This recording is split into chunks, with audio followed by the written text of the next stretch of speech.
Hello everyone, welcome back to my channel. और आज हम लोग पढ़ेंगे एग्रोबैक्टीरियम टीमिफेशियंस के बारे में। एक ग्राम नेगेटिव बैक्टीरिया है, सॉइल बॉर्न बैक्टीरिया, जो कि बहुत इंपॉर्टेंट बैक्टीरिया है। बेसिकली इसकी जीन ट्रांसफ़र मैकेनिज़्म हम लोग पढ़ेंगे और उसमें कौन कौन से जीन इन्वॉल्व हैं, इन सब के बारे में। ठीक है, उसी से क्वेश्चन आते हैं। चलिए पहले समझ लेते हैं क्या है एग्रोबैक्टीरियम टीमिफेशियंस। ठीक है, ये एक सॉइल बॉर्न बैक्टीरिया है, सॉइल बॉर्न बैक्टीरिया है जो कि सॉइल में पाया जाता है। इसकी विशेषता ये है कि ये अपना जीन ट्रांसफ़र कर देता है किसमें, प्लांट सेल में, प्लांट सेल में। और वहाँ पे क्या कॉज कर देता है, एक डिसीज़ कॉज करता है, एक डिसीज़ कॉज करता है जिसका नाम है क्राउन गॉल डिसीज़। ध्यान दीजिएगा, क्राउन गॉल डिसीज़ एक ट्यूमर लाइक स्ट्रक्चर है, मतलब एक ट्यूमर बना लेता है उस प्लांट में। अच्छा, जैसे मान लीजिए कोई प्लांट है, सॉइल में प्लांट है कोई, ठीक है, यहाँ पे कहीं पे कट लग जाए, ठीक है, यहाँ पे क्या लग जाए, कट लग जाए, तो अगर बुंड यहाँ पे क्रिएट हो जाएगा, थोड़ा सा ऐसा देखिए, ऐसा देखिए। चलिए ये कोई प्लांट है और यहाँ पे कोई बुंड क्रिएट हो जाए, ठीक है, कट लग जाए यहाँ पे, तो यहाँ से क्या होता है, यहाँ से एक फिनोलिक कंपाउंड जैसे बोलते हैं, एक फिनोलिक कंपाउंड सिक्रीट होता है, एक फिनोलिक कंपाउंड सिक्रीट होता है जिसका नाम है एसिटोसिरिंजोन, एसिटोसिरिंजोन। ये जो एसिटोसिरिंजोन है, इस केमिकल कंपाउंड को बैक्टीरिया सेंस कर लेता है, सेंस कर लेता है और मूव कर जाता है इस बुंड के पास। जैसे ही बुंड के पास मूव करता है, आपस में दोनों एक दूसरे से अटैच होते हैं। और जो एग्रोबैक्टीरियम टीमिफेसियंस है, जो एग्रोबैक्टीरियम टीमिफेसियंस है, ये अपने प्लाज्मिड का एक छोटा सा पीस टुकड़ा होता है डीएनए का, जिसको टीडीएनए बोलते हैं, उसको ट्रांसफ़र कर देता है टीडीएनए को। जैसे टीडीएनए ट्रांसफ़र हो जाएगा तो यहाँ पर एक बुंड लाइक स्ट्रक्चर बनेगा। हम देखेंगे भी कैसा होता है, डिसीज़ दिखाएंगे। एक बुंड लाइक, एक ट्यूमर लाइक स्ट्रक्चर, जिसे ही क्राउन गॉल डिसीज़ बोलते हैं, जिसे क्या बोलते हैं, क्राउन गॉल। कोई प्लांट है। अच्छा, इसकी एक विशेषता ये है कि ये plant should be dicot, dicot होना चाहिए, ध्यान देना। ये डाइकॉट प्लांट पे ही इन्फेक्ट करता है, क्योंकि डाइकॉट प्लांट ही, क्योंकि जो डाइकॉट प्लांट है वही एसिटोसिरिंजोन को, वही एसिटोसिरिंजोन को सिक्रीट करता है। फिर इसका कैसे इन रिसर्च में यूज हो रहा है, इसके बारे में भी हम लोग समझेंगे। ठीक है, तो चलिए थोड़ा सा समझते हैं इस बैक्टीरिया के बारे में।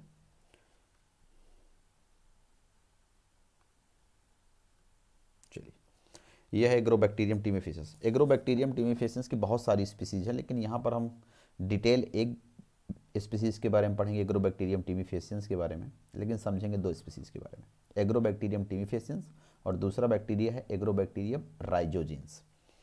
जो एग्रोबैक्टीरियम टीमिफेसियंस है, इस बैक्टीरिया के अंदर एक स्पेशल टाइप का प्लाज्मिड पाया जाता है, एक स्पेशल टाइप का प्लाज्मिड पाया जाता है जिसको बोलते हैं टीआई प्लाज्मिड, टीआई प्लाज्मिड। और इस टीआई प्लाज्मिड में ही एक जीन होता है, इस टीआई प्लाज्मिड में ही एक जीन होता है जिसको बोलते हैं टीडीएनए, जीन होता है टीडीएनए। यही टीडीएनए ही रिस्पॉन्सिबल होता है क्राउन गॉल डिसीज़ के लिए इन प्लांट में भी। ठीक है, तो जो टीआई प्लाज्मिड का जो टीडीएनए है, यही क्या काज करता है, क्राउन गॉल डिसीज़ काज करता है डाइकॉट प्लांट्स में। इसी के रिस्पेक्ट में देखेंगे, एक दूसरा बैक्टीरिया है एग्रोबैक्टीरियम राइजोजिन्स। इसके अंदर जो प्लाज्मिड पाया जाता है उसको बोलते हैं आरआई प्लाज्मिड। आरआई प्लाज्मिड का मतलब होता है root inducing plasmid, root inducing plasmid मतलब रूट इंड्यूस करता है। और जो यह बैक्टीरिया जो डिसीज़ कॉज करता है उसको बोलते हैं हेयरी रूट्स। हेयरी रूट्स मतलब जैसे कोई प्लांट है ना, ऐसे देखिए, ये इसकी रूट्स हैं, तो इसमें हो सकता है इतना सारा, बहुत सारी हेयरी रूट्स बहुत निकल आए, ऊपर से भी निकल आ सकती हैं, यहाँ से भी, ठीक है, यहाँ से भी हेयर लाइक स्ट्रक्चर, यहाँ से भी हेयर लाइक स्ट्रक्चर हुई, तो इसको क्या बोलते हैं, हेयरी रूट डिसीज़ बोलते हैं। ठीक है, तो जो एग्रोबैक्टीरियम राइजोजिन्स है, ये हेयरी रूट डिसीज़ कॉज करता है, जबकि जो एग्रोबैक्टीरियम टीमिफेसियंस है, ये क्राउन गॉल डिसीज़ कॉज करता है, क्राउन गॉल डिसीज़ करता है। अब थोड़ा सा हम इस बैक्टीरिया के नेचर के बारे में पढ़ते हैं, इस बैक्टीरिया की क्या विशेषताएं हैं। तो जो एग्रोबैक्टीरियम टीमिफेसियंस है, अब इसका नाम चेंज होकर हो गया है एग्रोबैक्टीरियम रेडियोबैक्टर, मतलब एग्रोबैक्टीरियम रेडियोबैक्टर भी एग्रोबैक्टीरियम टीमीफेसियंस को ही कहते हैं। चलिए, दूसरी चीज़, ये बैक्टीरिया जो है ये रॉड शेप का होता है। ठीक है, इस जनरल स्ट्रक्चर इसके करेक्टर हैं, इनको ज़रूर समझ लीजिएगा। रॉड शेप बैक्टीरिया होता है, ग्राम निगेटिव होता है, जो इसकी on the basis of cell wall पे क्या है, gram negative bacteria, soil borne bacteria है। और इस बैक्टीरिया को कहते हैं natural genetic engineer, natural genetic engineer, क्योंकि ये अपने आप ही जीन को ट्रांसफ़र करता है प्लांट्स में बिना किसी एक्सटर्नल हेल्प के। ठीक है, दूसरी चीज़, ये जिस फैमिली से बिलोंग करता है उसको बोलते हैं राइजोबिएसी फैमिली। ठीक है, राइजोबिएसी फैमिली का ये बैक्टीरिया है। ठीक, अच्छा, और ये जो कॉजल एजेंट है, ठीक है, आप क्राउन गॉल, जो इस क्राउन गॉल डिसीज़ का काज करने का जो एजेंट इन डाइकॉट, ठीक है, ध्यान दीजिएगा, डाइकॉट प्लांट पे ही ये क्राउन गॉल डिसीज़ कॉज करता है। एग्रो और जो मोनोकाट होते हैं, मोनोकाट प्लांट है, उनमें नहीं करता, क्योंकि ये एसिटोसिरिंजोन का सिक्रेशन नहीं करते। लेकिन कुछ रिसर्च पेपर में या कुछ अदर नोट्स दिया हुआ है, एक दो जगह, एक दो प्लांट्स में ये काज करता है। चलिए, लेकिन उसको हम नहीं मानेंगे ज़्यादा। ठीक है, तो बेसिकली ये डाइकॉट प्लांट पे ही काज करता है। ठीक है, डीडीएनए एक। अच्छा, दूसरी चीज़, नॉर्मली जितने भी बैक्टीरिया होते हैं वो 37 डिग्री पे ग्रो करते हैं, 37 डिग्री पर ग्रो करते हैं। लेकिन जो एग्रोबैक्टीरियम है ये 28 डिग्री पे ग्रो करता है, ये इसकी एक अलग विशेषता है। ठीक है, और इसका जो डबलिंग टाइम होता है 2.4 से 4 आवर्स तक होता है। और जो अदर बैक्टीरिया होते हैं लाइक ई कोलाई या अदर बैक्टीरिया, ये 20 मिनट में डबल हो जाते हैं। इनका डबलिंग टाइम जो होता है 20 मिनट, मतलब एक से ये दो जो हो जाते हैं ये 20 मिनट में हो जाते हैं। और इन ई कोलाई को ग्रो करने के लिए 37 डिग्री टेम्परेचर की ज़रूरत पड़ती है। चलिए, और जो बैक्टीरिया है ये कंटेन करता है ट्यूमर इंड्यूसिंग प्लाज्मिड, यानी जो इसका टीआई प्लाज्मिड होता है वो लगभग 200 केबी का होता है। उसी प्लाज्मिड में ही एक डीएनए का पार्ट होता है जिसको बोलते हैं टीडीएनए। ठीक है, क्या बोलते हैं, टीडीएनए। ये 15 to 30 किलो बेस पेयर का होता है टीडीएनए। चलिए, अब ये देखिए डिसीज़ है, तो कौन सी डिसीज़ कौन काज करता है, तो ये है क्राउन गॉल डिसीज़। समझिए, ये है crown gall disease. Crown gall disease dicot plant में है। इसको कौन काज करता है, इसको काज करता है एग्रोबैक्टीरियम टीमीफेसियंस, एग्रोबैक्टीरियम टीमीफेसियंस। और ये है हेरी रूट डिसीज़। ये क्या है, हेरी रूट डिसीज़ है, हेरी रूट डिसीज़ है। और इसको कॉज करता है एग्रोबैक्टीरियम राइजोजेंस। इसके बारे में सिर्फ इतना ही समझ लीजिए, जो एक हेरी रूट्स डिसीज़ है इसको एग्रोबैक्टीरियम राइजोजेंस कॉज करता है। देखिए कितने सारे हेयर लाइक स्ट्रक्चर हैं, ये एक, और ये एक क्राउन गॉल, ये ट्यूमर है, एक क्राउन गॉल ट्यूमर है, जो कहीं पे प्लांट के किसी भी पार्ट में हो सकता है, स्टेम में भी हो सकता है या और कहीं भी हो सकता है। ठीक है, चलिए, अब थोड़ा सा पढ़ते हैं मेथड ऑफ इन्फेक्शन, मतलब कैसे इन्फेक्शन करता है और कैसे जीन ट्रांसफ़र करता है, उसकी मैकेनिज्म को हम लोग पढ़ेंगे। ठीक है, ये तो अपने जान, एग्रोबैक्टीरियम टीमीफेसियस इन्फेक्ट टीआई प्लाज्मिड, ये टीआई प्लाज्मिड इसमें होता है। ठीक है, और इसके अंदर क्या होता है, एक टीडीएनए होता है, जो टीआई प्लाज्मिड होता है उसमें टीडीएनए होता है, और भी जीन्स होते हैं जो इस टीडीएनए को ट्रांसफ़र करने में मदद करते हैं। इस टीडीएनए को जो ट्रांसफ़र करने में मदद करते हैं उनको बोलते हैं विरजीन।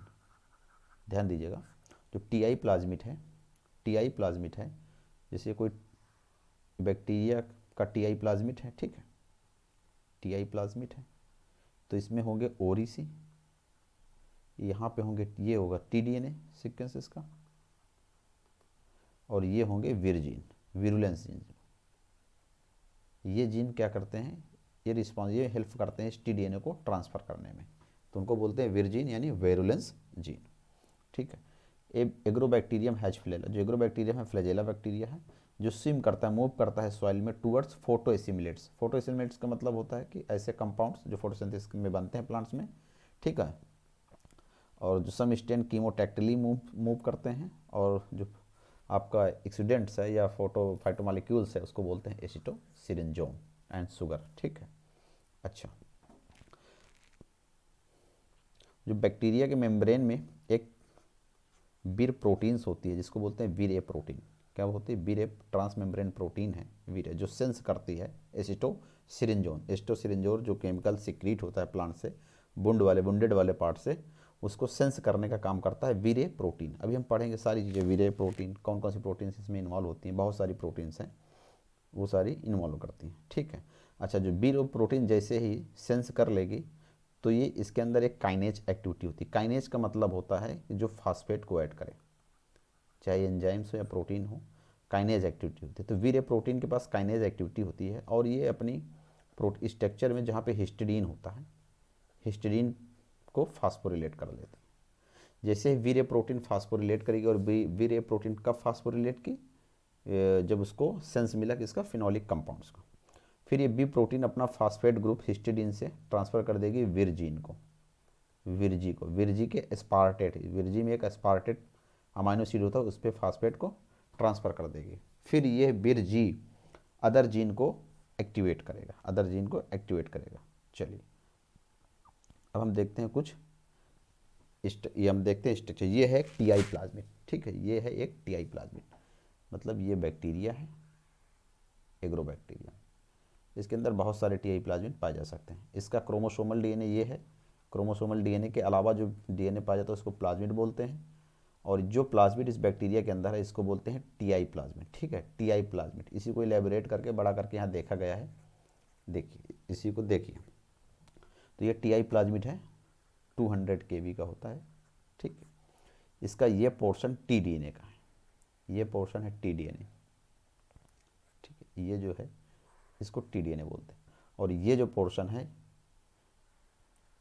ये विरुलेंस जीन का है, जिसको वीर जीन बोलते हैं। एक्चुअली यही जीन रिस्पॉन्सिबल होता है इस टी डीएनए पार्ट को, इस टी डीएनए रीजन को, टी डीएनए स्ट्रैंड को, रीजन को प्लांट में ट्रांसफ़र करने के लिए। सिर्फ ये टी डीएनए पार्ट ही जाएगा, ध्यान रखिएगा इस चीज़ को। टीआई प्लाज्मिड का सिर्फ ये टी डीएनए रीजन ही प्लांट सेल के अंदर जाएगा, और इसको ट्रांसफ़र करने में ये विरजीन, बहुत सारे विरजीन हैं, करीब 25 विरजीन इसमें इन्वॉल्व होते हैं, लेकिन हम यहाँ पे मेन विरजीन को समझेंगे, कौन सा जीन और क्या उसका फंक्शन है, कैसे वो इसकी हेल्प करता है टी डीएनए को ट्रांसफ़र होने में, उसके बारे में समझेंगे। ठीक है। दूसरी चीज़, इसी टीआई प्लाज्मिड के पास कुछ ऐसे जीन्स होते हैं जिनको बोलते हैं ओपाइंस। ठीक है, ओपाइंस, ये ओपाइंस की सिंथेसिस भी करते हैं। ओपाइंस, और ये ओपाइंस क्या होते हैं? ये amino acid and keto acid या कीटो शुगर से बने होते हैं, लो मॉलिक्यूलर वेट कंपाउंड होते हैं, जिनको ये बैक्टीरिया का जीन यूज करता है, जहाँ कार्बन एंड नाइट्रोजन सोर्स उन लो मॉलिक्यूलर वेट जिसको जो ओपाइंस होते हैं उनको यूज करता है। साथ ही साथ इसी टी डीएनए में ओपाइंस के जीन्स के साथ साथ साइटोकाइन, कुछ हार्मोनल जीन्स भी होते हैं, हार्मोनल जीन होते हैं, और ये हार्मोनल जीन है ऑक्सिन और साइटोकाइनिन। यानी ये टी डीएनए है जो प्लांट्स में पहुंच जाएगा तो ये अपना स्वयं का ही साइटोकाइनिन और ऑक्सिन की सिंथेसिस करेगा, और वहीं पे क्या करेगा, वहाँ पे सेल की ग्रोथ करा देगा। ठीक है, और ये ओपाइंस कैटाबोलाइट्स, जो ओपाइन मालिक्यूल्स, फाइटोमालिक्यूल्स, ये ओपाइन जो कंपाउंड होंगे, इनको वो यूज करेगा। ठीक है, for nitrogen and carbon source. अब हम समझते हैं विरजीन के बारे में, कौन कौन से विरजीन है। ये जो विरजीन है, बहुत कई प्रकार के विरजीन होते हैं। वीर ए, तो वीर ए जीन जो है ये वीर ए प्रोटीन बनाएगा, तो वीर ए, वीर बी, वीर सी, वीर ई, वीर डी, इसी प्रकार के बहुत सारे हैं। तो इनके थोड़ा सा हम फंक्शन समझ लें, क्योंकि सारा खेल यहीं से है, जीन ट्रांसफर में कौन कौन सा। तो जो वीर ए प्रोटीन है या जो वीर ए है, ये रिसेप्टर है एक्टिवेटेड बाय फिनोलिक कंपाउंड्स। कब ये तभी एक्टिवेट होगा जब ये फिनोलिक कंपाउंड को सेंस करेगा, और फिनोलिक कंपाउंड्स का क्या था? एसिटोसिरिंजोन केम, इसको याद कर लीजिएगा। यही एसिटोसिरिंजोन कौन सिक्रीट करता है? वुंडेड पार्ट, प्लांट का जो वुंडेड पार्ट होता है वो सिक्रीट करेगा। जैसे ही ये सेंस करेगा ये ऑटोफॉस्फोरिलेटेड हो जाएगा, फिर after autophosphorylation they can transfer, अपना फास्फेट ट्रांसफर कर देगा किसको? विरजी को, और VirG act as a transcriptional factor. Transcriptional factor का मतलब होता है ऐसी प्रोटीन जो जीन्स को जीन के एक्सप्रेशन को एक्टिवेट करे। तो ये क्या करती है, अदर वीर जीन है, ये जो अदर वीर जीन है इनको एक्टिवेट करती है ये विरजी। अब जो विरडी का काम है, जो विरडी है जो इंडोन्यूक्लियस है, जो विरडी है इंडोन्यूक्लियस मतलब जो टीडीएनए है, जो टीआई प्लाज्मिड में जो टीडीएनए है उसको कट करेगा। अच्छा, टीआई में जो टीडीएनए है उसको कट कहाँ से होंगे, लेफ्ट बॉर्डर और ये राइट बॉर्डर, ये दो लेफ्ट बॉर्डर और राइट बॉर्डर दिए हुए हैं, ये 24 बेस पेयर के राइट बॉर्डर और लेफ्ट बॉर्डर, ठीक है, होते हैं। यहीं से डीएनए कट करेगा। इसको कट कौन करेगा, विरडी। विरडी इंडोन्यूक्लियस एक्टिविटी है, और विरडी 2 टाइप्स की होती है, D1 एंड D2, ठीक है, D1 एंड D2। चलिए, तो D1 और D2 विरडी प्रोटीन्स हैं, ठीक है। जो विरडी 2 है recognise and cleave within the 25 base pair sequences, ठीक है। अच्छा, फिर दूसरी प्रोटीन है VirD 4। VirD 4 is an ATP dependent linkage है protein complex necessary for TDNA translocation. TDNA को ट्रांसलोकेशन में ये मदद करती है। चलिए, दूसरी है विरसी। विरसी 1 क्या करती है, promotes high efficiency T instant synthesis, ठीक है, टीडीएनए की सिंथेसिस में ये इन्वॉल्व होती है। दूसरी प्रोटीन है विर E2। विर E2 क्या करती है, ट्रांसलोकेशन में मदद करती है। विर E2 bind to T strand. जो विर E2 प्रोटीन्स है ये बाइंड करेगी टी स्ट्रैंड में और प्रोटेक्टिंग करेगी उसको फ्रॉम न्यूक्लियस अटैक से, ताकि उस पर कोई न्यूक्लियस अटैक ना कर सके, उसकी प्रोटेक्शन करेगी, ठीक है, इंटरकलेट करेगी। विर E1 क्या है, ये एक्ट एज अ चैपेरॉन करती है, जो स्टेबलाइज करती है विर E2 को इन एग्रोबैक्टीरिया में। अच्छा, अब जब प्लांट सेल से बैक्टीरिया सेल, जब बैक्टीरिया सेल से प्लांट सेल में कोई जीन जाएगा तो इसमें एक चैनल बनाना पड़ेगा बीच में। तो ये जो चैनल बनाने का काम करता है, ये करता है विर बी। ध्यान दीजिएगा, विर बी चैनल फॉर्म करता है और यहीं पे विर D4 भी लगे रहते हैं, ठीक है। तो चैनल कौन बनाता है, विर बी, और विर D4 भी हेल्प करता है उसको चैनल बनाने में। चलिए नेक्स्ट, 2 जीन्स अलग होते हैं जो हमने आपको बताया कि हार्मोनल जीन्स होते हैं और ओपाइंस होते हैं। ओपाइंस क्या होते हैं, लो मॉलिक्यूलर वेट के कंपाउंड्स होते हैं जो कि कार्बन एंड नाइट्रोजन सोर्स के लिए रिक्वायरमेंट होते हैं बैक्टीरिया को इन प्लांट्स। और हार्मोन जीन होते हैं जो ऑक्सीन और साइटोकाइनिन की सिंथेसिस करते हैं, उसी टीडीएनए में ही होते हैं। अभी हम बताएंगे कि अगर इस टीडीएनए से, अगर ये जो टीआई प्लाज्मिड है, अगर टीआई प्लाज्मिड में ही टीडीएनए होते हैं और टीडीएनए में ही ये सारे हार्मोनल जीन होते हैं, इनको आंकोजीन बोलते हैं। आंकोजीन ऐसे जीन जो ट्यूमर बनाने में रिस्पॉन्सिबल हों, उनको आंकोजीन। अगर इन आंकोजीन को हटा दें तो ये जो प्लाज्मिड होगा उसको डिसआर्म्ड प्लाज्मिड बोलते हैं, बहुत इंपॉर्टेंट है, डिसआर्म्ड प्लाज्मिड। और ये प्लाज्मिड बेसिकली जीन ट्रांसफ़र के लिए यूज किया जाता है इन लेबोरेटरी में, जीन ट्रांसफ़र के लिए। जैसे हम कोई ट्रांसजेनिक प्लांट बनाते हैं, अगर हम ट्रांसजेनिक प्लांट बनाएंगे तो उसमें जो जीन ट्रांसफ़र करेंगे वो डिसआर्म्ड प्लाज्मिड की हेल्प से करेंगे। उसमें आंकोजीन यानी ऑक्सीजन और साइटोकाइनिन वाले जीन हटा देते हैं। जब टीआई प्लाज्मिड से या प्लाज्मिड से हम आंकोजीन को रिमूव कर दें तो वो प्लाज्मिड कहलाता है डिसआर्म्ड प्लाज्मिड। बहुत इंपॉर्टेंट है ये, इसको नोट कर लीजिएगा। चलिए, अब हम देखेंगे मैकेनिज्म। ये जो समरी एक दी हुई है कि T-DNA must be cut out the circular plasmid. Create होगा क्या, सबसे पहले टीडीएनए कट करेगा, ठीक है। देखिए,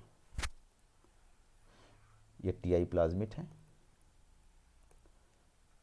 ये आपका टीडीएनए है, इतना पोर्शन, ये पोर्शन आपका टीडीएनए, ये आपके विरजीन है, यहाँ से यहाँ तक विरजीन है, ठीक है। अब इसी में ऑक्सीन है, ऑक्सीन जीन है, साइटोकाइनिन जीन है और ओपाइन जीन है। तो T-DNA must be cut out the circular plasmid. तो ये जो सर्कुलर प्लाज्मिड है, सबसे पहले क्या होगा, टीडीएनए यहाँ से कट कर देगा। अब कट कौन करेगा, कट करेगा विरडी। विरडी के दो हैं, विरडी 1 और D2 कॉम्प्लेक्स, ये दोनों।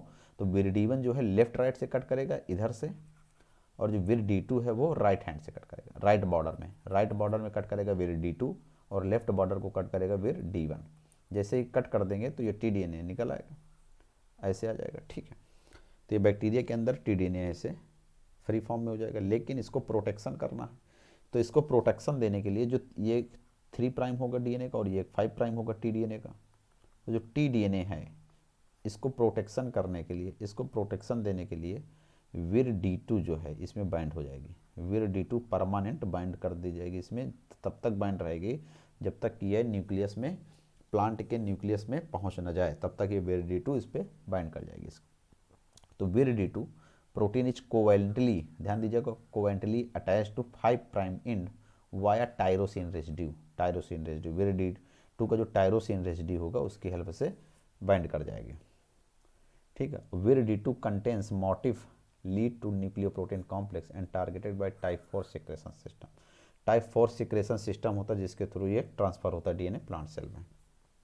चलिए, in the cytoplasm of recipient cell, recipient cell की मतलब है प्लांट सेल की बात कर रहा है, तो जो प्लांट सेल का साइटोप्लाज्म की बात कर रहा है, the T DNA complex become coated with विर E2। कह रहा है कि जब ये टी डीएनए बैक्टीरिया सेल से प्लांट सेल के अंदर पहुंचेगा, अब ये प्लांट सेल है, प्लांट सेल का ये न्यूक्लियस है, यहाँ पे इसको पहुंचना है, ये जीन है। तो जब ये विर D2 है और यहाँ पे बैक्टीरियल सेल है मान लीजिए, तो यहाँ पे विर B4 कॉम्प्लेक्स बना लेगा, चैनल बना लेगा।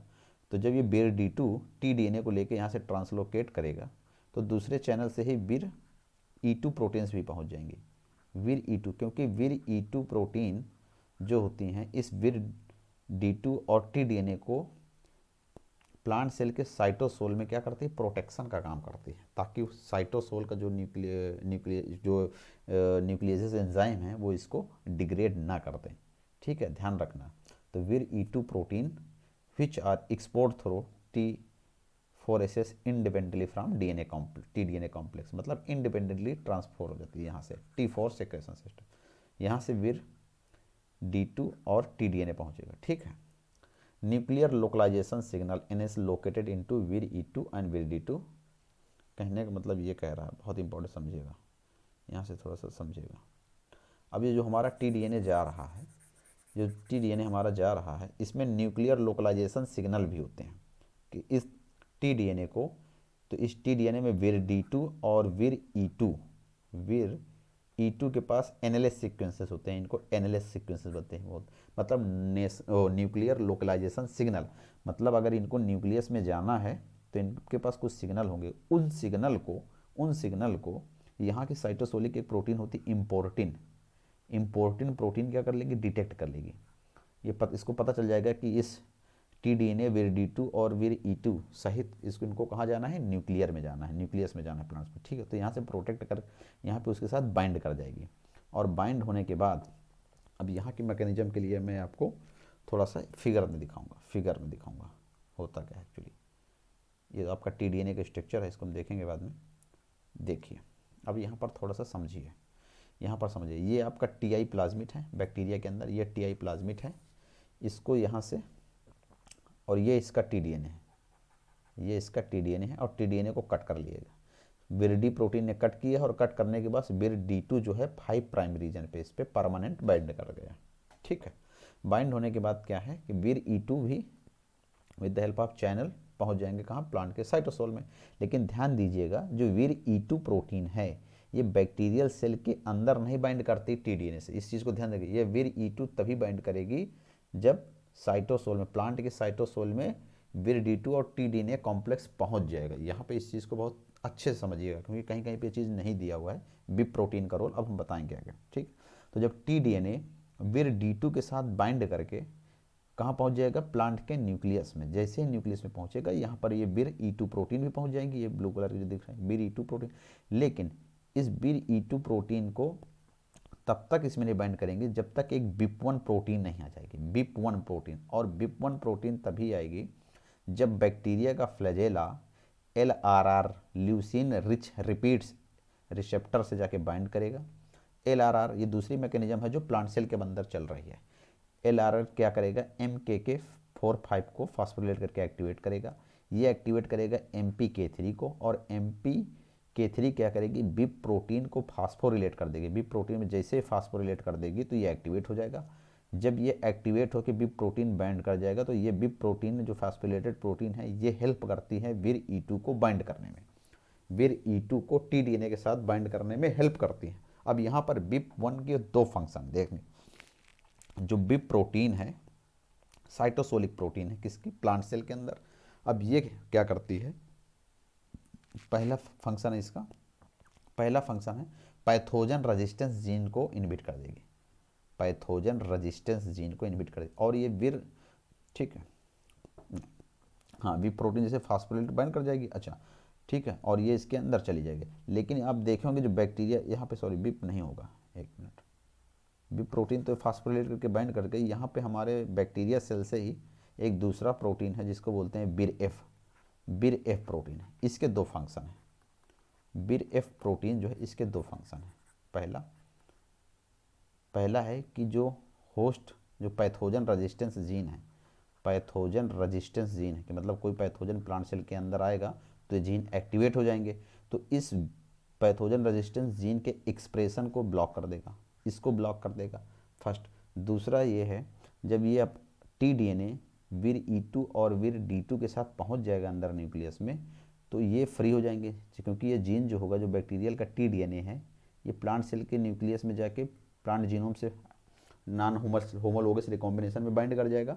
तो फिर ये बिर D2 बिर E2 ये जो प्रोटीन्स हैं ये फ्री हो जाएंगे, तो इनको डिग्रेड कौन करेगा, तो इसको यूबिक्विटिनाइलेशन, यूबिक्विटिन से, यूबिक्विटिनाइलेशन के द्वारा विर एफ क्या करेगा, इनको डिग्रेड कर देगा वहीं पे। तो विर एफ के दो फंक्शन हैं, पहला फंक्शन है कि ये पैथोजन रेजिस्टेंस जीन है जो प्लांट्स के सेल में जीनोम में, उनको उनके एक्सप्रेशन को इनहिबिट कर देगा। और दूसरा क्या है कि यूबिक्विटिनाइलेशन करता है। अगर पूछे कि विर E2 एंड विर D2 को यूबिक्विटाइनेशन कौन करता है, यूबिक्विटाइनेशन कौन करता है, तो विर एफ करता है प्लांट सेल के अंदर, ठीक। और जो विप1 प्रोटीन थी जब ये फास्फोलेट के बाइंड कर जाएगी तो V2 बाइंड, यहाँ पे E2 के लिए, और फिर ये इम्पोर्टेंट प्रोटीन के हेल्प से यहाँ पे पहुँच जाते हैं और वहाँ पे प्लांट सेल के जीनोम के साथ टीडीएनए बाइंड कर जाएगा और एक्सप्रेशन और वहाँ पे क्या करेगा, बायोसिंथेसिस करेगा ऑक्सीजन की, साइटोकाइनिन्स की, और वहीं पे ट्यूमर लाइक स्ट्रक्चर काज करना शुरू कर दें।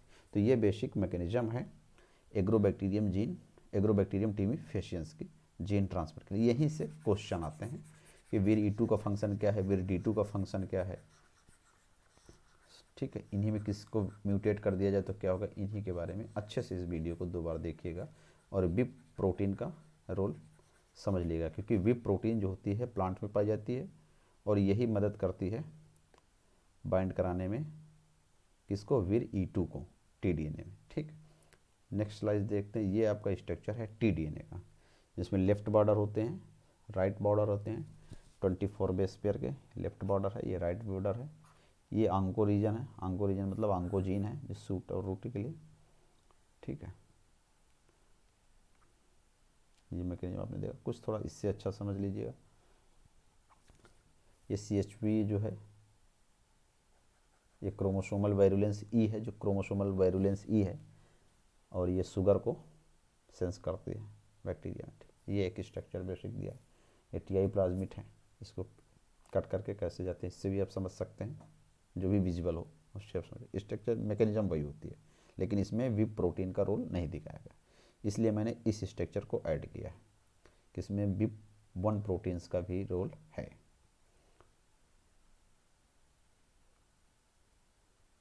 ठीक।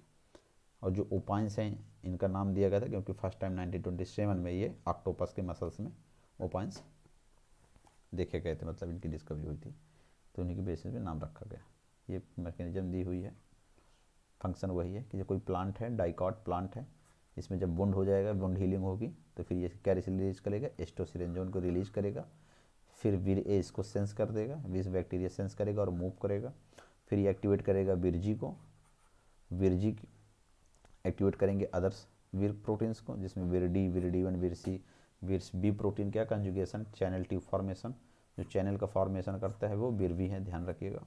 विर सी हेलिकेज एक्टिविटी है, विर D1 लेफ्ट बॉर्डर को रिकॉर्गनाइज करके कट करता है टीडीएनए को, और विर D2 है जो राइट बॉर्डर को रिकॉर्गनाइज करके कट करता है। विर E2 बाइंड करता है टीडीएनए के साथ and protecting them from nucleus attack.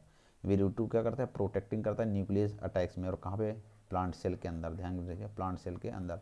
और जो विर E2 प्रोटीन्स हैं ये SSB के तरीके काम करती है। SSB मतलब होता है सिंगल स्ट्रैंड बाइंडिंग प्रोटीन, क्योंकि टीडीएनए जो है SSB, और ये कहीं भी बाइंड कर सकती है, कोई स्पेसिफिक नहीं होती। ये टीडीएनए है, ध्यान दीजिएगा, ये वर्ड लिखा हुआ था कि नॉन स्पेसिफिक, मतलब टीडीएनए है, यहाँ पर विर E2 बाइंड है, तो ये कहीं भी बाइंड कर जाएंगे ऐसे करके, इसको प्रोटेक्ट, कोई इसकी लोकेशन स्पेसिफिक नहीं है। विर E1 चैपेरॉन के तरीके काम करती है फॉर V2, और विर D2 plus were E2 are also have NLS, nuclear localisation signal, मतलब न्यूक्लियस में ले जाने के लिए इसमें सिग्नल हो मॉलिक्यूल्स होते हैं जो कि इम्पोर्टेंट प्रोटीन क्या करती है, इसको सेंस करती है। ठीक, नेक्स्ट है विर एफ क्या करता है, यूबिक्विटिनाइलाइड विर डी एंड विर ई। विर एफ के दो फंक्शन थे, ध्यान रखना, विर एफ के दो फंक्शन थे, विर एफ के दो फंक्शन थे। पहला था पैथोजन रेजिस्टेंस जीन को इनहिबिट करेगा, पैथोजन रेजिस्टेंस जीन के एक्सप्रेशन को क्या करेगा, इनहिबिट कर देगा, यानी ब्लॉक करेगा। और ये कहाँ पे होंगे, ये प्लांट के अंदर होंगे, प्लांट्स जीन। दूसरा काम है यूबिक्विटाइनेशन का मतलब होता है प्रोटीन का डिग्रेडेशन करना। कौन सी प्रोटीन को देगा, विर E2 एंड विर D2, कहाँ पे करेगा, प्लांट सेल के अंदर करेगा। ठीक है, और जो BIP1 प्रोटीन थी, BIP1 प्रोटीन फास्फोरिलेट होने के बाद क्या करती है, ये टीडीएनए था आपका, टीडीएनए से बाइंड होता है विर D2, फिर जो विर E2 प्रोटीन है इनको बाइंड होने में हेल्प करता है। ठीक है, तो ये मैकेनिज्म है पूरी, और इसी बैक्टीरिया का भी यूज करते हैं ट्रांसजेनिक प्लांट बनाने में। जो भी ट्रांसजेनिक प्लांट बनते हैं, ट्रांसजेनिक प्लांट में बनाने के लिए जीन ट्रांसफ़र में इसी बैक्टीरिया के प्लाज्मिड का यूज करते हैं। लेकिन इस प्लाज्मिड में जो आंको रीजन होता है, यानी साइटोकाइनिन, ओपाइंस, ऑक्सिन, ये जो रीजन जो जीन्स थे इनको रिमूव कर देते हैं कट करके, ये नहीं होते, और इस प्लाज्मिड को फिर बोलते हैं डिसआर्म प्लाज्मिड। बहुत इंपॉर्टेंट है कि डिसआर्म प्लाज्मिड क्या होते हैं, लैक ऑफ आंकोजिन, और आंकोजिन कौन से थे, ऑक्सिन, साइटोकाइनिन और ओपाइंस, ये एज अ वर्क आंकोजिन के तरीके काम करते हैं। तो दैट्स ऑल अबाउट एग्रोबैक्टीरियम टीमिफेशियंस। अब नेक्स्ट स्लाइड में हम इससे आए हुए सारे क्वेश्चन लगाएंगे, मैं इसको रिमूव कर देता हूँ ताकि आपको दोबारा देखने में प्रॉब्लम ना हो, इरेज कर देता हूँ नेक्स्ट वीडियो में। ठीक है, इसको आप अच्छे से पढ़ लीजिएगा एक दो बार वीडियो को, सारे क्वेश्चन हो जाएंगे, जो नहीं भी होंगे उसको हम क्वेश्चन में सॉल्व करेंगे। ये क्राउन गॉल डिसीज़ है जो एग्रोबैक्टीरियम टीमिफेशियंस कॉज करता है, ये हेरी रूट डिसीज़ है जो एग्रोबैक्टीरियम राइजोजेंस ग्रीप।